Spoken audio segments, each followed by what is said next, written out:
Oke, jumpa lagi dengan Edwin di channel analisis laporan keuangan. Untuk kali ini saya mau bahas Mitra Adi Perkasa, ya MAPI, saudaranya si MAPA.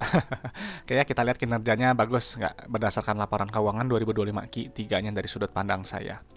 Oke, kita langsung aja ya ke analisis ya MAPI ya. Memang kalau MAPA itu kan dia IPO-nya 2000 masih 2018 ya kalau nggak salah ya. Gitu. 2018 nggak tadi sebelumnya. Kita lihat ya.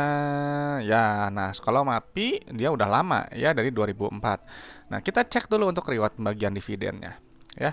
Untuk MAPI memang ini bagus ya, dia dari udah jelas lah, udah track recordnya ada, cuman memang di tahun buku 2019 sampai 2021 dia nggak bagi dividen ya mungkin karena pas corona juga gitu, sebelumnya juga mungkin ada mungkin lagi kesulitan kas biasanya ya gitu ya, biasanya yang gini harus menunjang gitu untuk pembagian dividennya, kasnya harus mencukupi, tapi nggak apa-apa gitu, yang penting 3 tahun ke belakang ini dia bagi dividen ya, ini baik gitu ya, artinya perusahaan ini jelas gitu ya, ada nilai tambah yang dihasilkan perusahaan untuk pemegang sahamnya ya.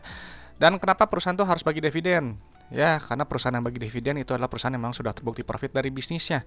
Ya, punya kondisi bisnis yang sehat. Jadi kalau nggak bagi dividen, bisa jadi perusahaan tersebut cuma untung di atas kertas saja, atau mungkin ada masalah dengan bisnisnya, atau mungkin hanya memperkaya owner perusahaannya aja yang biasanya merangkap sebagai komisaris dan direksi. Ya, jadi untuk MAPI ini ya layak untuk dilihat lebih lanjut ya, karena tadi kan 3 tahun ke belakang udah bagi dividen ya. Oke, yang pertama kita cek untuk kas tarakasnya dulu. Ya, ini satuannya juta. Kenapa kita harus lihat kas tarakas ya? Karena kas tarakas ini adalah jumlah uang yang ada di dalam dompet perusahaan ya. Punya fungsi si uang kas itu untuk bayar operasional, ekspansi, dan juga untuk bayar pinjaman ke bank ya. Jadi jangan terlalu sedikit nilainya. Kalau terlalu sedikit bisa jadi perusahaan nanti akan kesulitan dalam bayar operasionalnya, ekspansi, atau juga bayar pinjaman ke banknya ya. Dan untuk MAPI memang dia kasnya melemah ya, 537 miliar. Nanti detailnya kita cek di laporan arus kasnya. Kita sekarang ke ekuitas dulu, langsung pilih saldo laba ya, yang ini nilainya. Kenapa harus lihat saldo laba? Karena saldo laba ini ada total akumulasi keuntungan yang telah dihasilkan perusahaan gitu ya, dari semenjak perusahaan yang pertama kali berdiri sampai sekarang 2025 Q3. Ya, jadi si MAPI ini dari dulu pertama kali berdiri sampai sekarang 2025 Q3 telah menghasilkan total profitnya sebesar 10,1 triliun. Ya, jadi ini bagus, ini baik. Kalau saldo laba yang positif, dia bisa bagi dividen. Karena kalau saldo laba yang negatif atau defisit, ya perusahaan nggak akan bisa bagi dividen. Ya, artinya rugi melulu, gitu ya. Kalau rugi melulu ya termasuk kategori perusahaan bermasalah. Jadi kalau perusahaan bermasalah, mau harga naik berkali-kali lipat juga tidak membuat saya tertarik, ya. Oke, selanjutnya kita cek dulu untuk ekuitas milik, ya. Yang ini nilainya kita pindahin dulu, ya. Sebentar, 305. Oke ya, ini kita lihat ya. Ini rasio saldo laba terhadap modal awalnya ini 1,68. Artinya bisnis telah menghasilkan profitnya 1,6 kali modal awalnya. Ya, di luar dividen. Jadi kalau bisnisnya teman-teman punya modal 1 miliar, telah profit 1 miliar 600 juta. Ya, jadi ini bagus. Gitu ya, di luar dividen gitu ya, udah balik modal juga, nilainya udah di atas 1 ya. Dan secara PBV memang sedikit cukup premium ya, di PBV 1,6.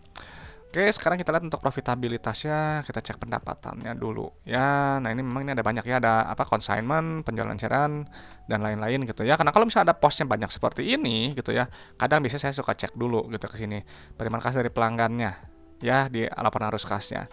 Oke ya, jadi kalau gitu kita totalin aja semuanya ya. Oke, kita totalin dulu, kita harus lihat pendapatan, karena pendapatan ini adalah pos keuangan yang menunjukkan pertumbuhan perusahaan ya. Artinya perusahaan yang baik bertumbuh, pendapatannya cenderung naik. Artinya barang atau jasa yang dijual perusahaan itu jadi disukai oleh customernya, dibutuhkan oleh pasar. Ya, dan ini kinerjanya baik nih ya. Kinerjanya naik 8% untuk pendapatannya. Oke, selanjutnya si pendapatan akan dikurangi oleh harga modal barang atau jasa. Ya, nanti keluar laba bruto, yang ini nilainya. Nah, laba bruto ini untuk melihat inti efisiensi perusahaan dan juga untuk melihat kemampuan perusahaan menempatkan harga jual barang atau jasa di atas harga modalnya ya. Lewat gross profit margin ya, ini 42% GPM-nya. Artinya kalau teman-teman jual barang atau jual baju lah, kan mah jual baju harganya 100.000 ya, itu ambil laba kotornya 42.000.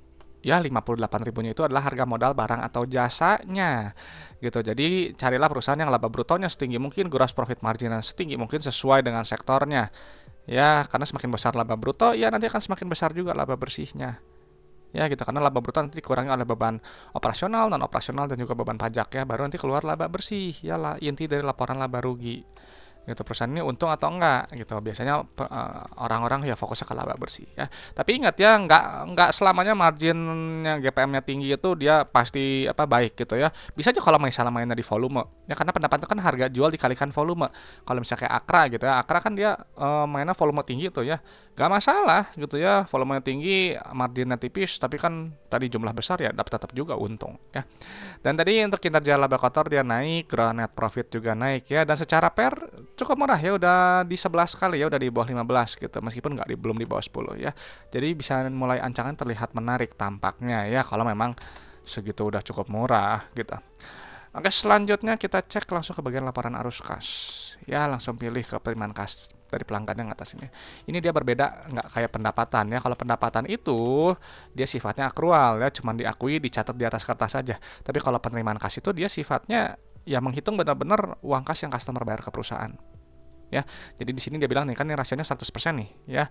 Jadi pendapatannya 30 triliun, kas yang terima 30 triliun. Ya ibarat teman-teman jual barang 100 juta, terima kas juga 100 juta gitu. Jadi nggak ngutang, gitu ya, nggak ada piutang harus ditagih. Gitu. Jadi bagus, kita harus tinggi karena si uang kas ini punya fungsi untuk bayar operasional, ekspansi, dan juga untuk bayar pinjaman ke bank ya.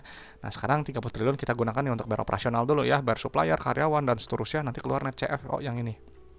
Ya, ini bagus, nilainya harus positif. Artinya bisnisnya ini menghasilkan uang tunai. Ya, jadi nggak cuma habis untuk bayar operasional aja. Ya, selalu ingat ya, buat apa punya bisnis yang apa namanya dia ngakunya untung gitu, tapi uang kasnya nggak ada, CFO-nya negatif. Ya, itu cuma untung di atas kertas aja. Gitu, dalam jangka panjang tuh nggak sehat. Ya. Nah, kalau untuk aktivitas ekspansi usahanya ini nilainya negatif ya secara sumnya, artinya perusahaan ya dia berekspansi atau dia memelihara aset produktifnya. Ya, memang ini ada penurunannya untuk aktivitas ekspansi usahanya, dia nggak ya sedikit kurang agresif ya, lebih kalem dibandingkan dengan periode sebelumnya. Ya, oke, selanjutnya untuk aktivitas pendanaan atau ekspansi. Untuk aktivitas pinjaman ke bank ini nilainya negatif. Ya, ini bagus. Kenapa? Artinya perusahaan berusaha untuk melunasi pinjamannya. Ya, atau dia bagi dividen. Gitu ya, nilainya. Kalau ambil utang tuh nilainya positif. Kalau bayar utang nilainya negatif. Ya, bayar dividen nilainya negatif. Ya, jadi yang bagus ya yang negatif ya, beban bunga makin ringan gitu ya, ada uang kas juga untuk pemegang sahamnya. Ya. Dan ini memang di akhir gitu ada polanya bagus ya, plus min dan ada penurunan kas tarkas ya, meskipun setelah dilakukan adjustment gitu ya. Ini memang dia memang tetap ada penurunan kas ya. Kalau misalnya kita dividen kita masukkan kembali kan tetap ada penurunan kas ya. Cuman nggak masalah gitu ya. Bisa jadi perusahaan MAPI ya dia bilang buat apa menumpuk kas gitu ya, kita kembalikan aja ke pemegang sahamnya ya. Jadi ada nilai tambah gitu, karena ya itu uang kas ini bisa dinikmati oleh kita ya, tadi lewat dividen atau ekspansi usaha atau bayar pinjaman ke bank atau buyback saham aja, simpel ya, untuk mengurangi EPS dan juga mengurangi jumlah saham beredar supaya nanti EPS dan DPS-nya naik ya. Ujung-ujungnya pemegang saham nanti akan diuntungkan ya. Jadi ini bagus sih, masih sehat ini. Lalu untuk resiko bisnisnya kita lihat dulu, kembali lagi ke atas, kita lihat aset lancarnya dulu ya yang ini. Untuk lihat apa rasio lancar dan juga rasio kasnya ya, kita pindahin dulu angkanya. Oke, ini kita lihat ya, untuk rasio lancar ini bagus ya, di atas 1,5 di 1,58 gitu ya. Posisi kas di 0,33 masih cukup oke juga ya. Tapi mengingat ya, kita nggak bisa melihat likuiditas dua rasio ini aja gitu ya, terus lalu kita bilang ini nggak sehat gitu. Nggak, kita lihat juga ini ya secara laporan arus kasnya, secara operasionalnya gimana. Ini kan bisnisnya jalannya menghasilkan uang tunai, ekspansi, dan juga biar pinjamannya juga lancar gitu ya. Jadi ini hanyalah faktor pendukungnya aja gitu. Jadi ini oke, sini masih dalam batas normal kok, sehat ya. Lalu untuk short term debt-nya ya, ini kita ada utang bank, terus ada utang obligasi. Ya berarti kita cuma ambil dua aja ya. Utang obligasi dan juga untuk utang bank aja ya, utang dengan bunga ya, dipindahkan dulu.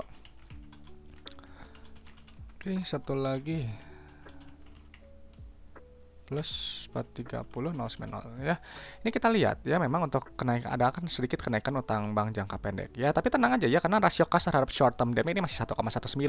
Bayangkan aja, uang kas di dompet 3,5 triliun, tapi utang ke bank ya 2,9 triliun, kan bisa dilunasi ya langsung. Jadi ini posisi kasnya aman ya. Kecil kemungkinan dia ada resiko gagal bayar gitu. Karena ini tadi lagi didukung oleh net CFO-nya positif ya, bisa menghasilkan uang tunai yang nyata. Lalu untuk jangka panjangnya ya, langsung pilih liabilitasnya yang ini, kita pindahin dulu. Ya, ini masih aman ya, masih DR masih di bawah 1 di 0,9 ya, ada perbaikannya sebelum di 1,4 ya, masih oke kok. Gitu ya. Tapi kita cek untuk long term debt-nya ada apa aja nih ya, utang pembelian kendaraan, ini untuk jangka panjang sih nol ya. Kita nggak ada utang bank gitu ya. Jadi jangka panjang sebenarnya masih rendah resiko. Ya, kenapa ya? Itu nggak ada utang bank jangka panjang.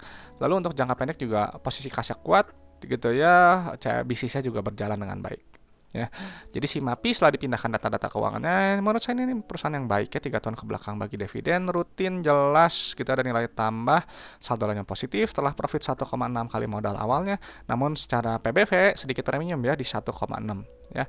Kalau secara PER ya udah cukup murah sedikit ya udah di 11,5 ya. Dan secara kegiatan bisnis ini bagus ya, lancar gitu ya, nggak terlihat ada apa ya yang membahayakan. Secara likuiditas juga sehat gitu ya, masih kuat, solvabilitas juga ya rendah resiko ya. Jadi ini oke-oke aja sih MAPI gitu ya. Cuman tinggal masalah harga aja cocok atau enggak dengan harga 1275 ya. Nah, jadi ya itu aja teman-teman harus tahu ya kalau analisis laporan keuangan itu cuma sebagian kecil dari fundamental ya. Hanya menilai kinerja masa lalu sampai 2025 Q3. Jadi untuk Q4 sekarang berjalan, tahun depan gimana gitu ya.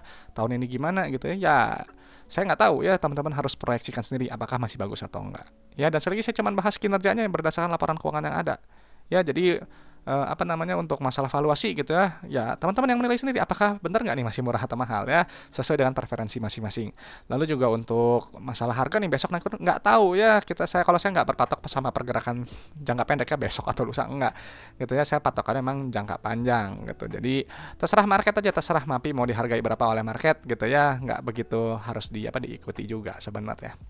Dan itu aja mungkin pendapat saya untuk MAPI gitu ya. Nggak tahu nih teman-teman menarik nggak MAPI ya? Coba sharing di kolom komentar ya. Dan juga kalau ada pertanyaan, ada request, langsung sampaikan ya supaya nggak lupa gitu. Nanti saya jadwalin yang request. Yang nanya nanti saya pasti jawab.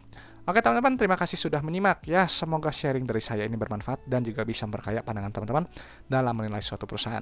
Saya Edwin dari channel Analisis Laporan Keuangan. Sampai jumpa di video-video berikutnya.